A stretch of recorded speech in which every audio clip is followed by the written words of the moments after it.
ఏదైతే రాహుల్ గాంధీ గారు మనసులోకి వచ్చిందో దాన్ని మా పార్టీ అధికారంలోకి వచ్చినప్పుడు ఖచ్చితంగా అమలు పరుస్తామని చెప్పేసి ఆయన పాదయాత్రలోనే, భారత్ జోడో యాత్రలోనే చెప్పడం జరిగింది.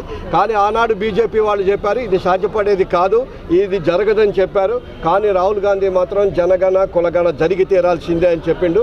ఒకవేళ అది మేము అధికారంలోకి కేంద్రంలో రాకపోయినా ఏ రాష్ట్రంలోకి మేము అధికారంలోకి వచ్చినా ఆ రాష్ట్రంలో ఖచ్చితంగా అమలు పరుస్తామని దాన్ని రోల్ మోడల్గా తీసుకొని ఈరోజు తెలంగాణలో చేసి చూపించారు. దాన్నే దేశవ్యాప్తంగా ఆదర్శంగా తీసుకొని ఈరోజు చేయటానికి చాలా గర్వపడతా ఉన్నాం. ఈ దేశానికి ఏది ప్రజలకి ముందు అవసరమో, భవిష్యత్తు తరాలకు ఏదైతే అవసరం ఉంటుందో దాన్ని కనుక్కొని ప్రజలకి అనుకూలంగా చేయటమే కాంగ్రెస్ ధ్యేయం. అది ఈ దేశానికి స్వాతంత్రాన్ని కానివ్వండి, లేకపోతే ఈ దేశానికి కావాల్సినటువంటి ప్రాజెక్టులు కట్టించడంలో కానివ్వండి, భవిష్యత్తులో రైతులందరూ సస్యశ్యామలంగా పంటలు పండించాలంటే నదులు అవసరమని అవి కట్టించాం. అలాగే ఇండస్ట్రీస్ తీసుకొచ్చాం. అలాగే తెలంగాణలో ప్రజలు ఇబ్బంది పడుతూ ఉన్నారు, సపరేట్ తెలంగాణ కావాలంటే అది ఇచ్చాం. ఏది చేసినా ఈ దేశానికి ఆదర్శవంతంగా తయారు చేసి ఇచ్చేది తెచ్చేది కాంగ్రెస్ పార్టీ అనేది మాత్రం ఈ యొక్క కార్యాచరణతో మీకు అందరికీ రుజువైంది. మేము రాహుల్ గాంధీ గారిని ప్రత్యేకంగా అభినందనలు తెలియజేస్తా ఉన్నాం.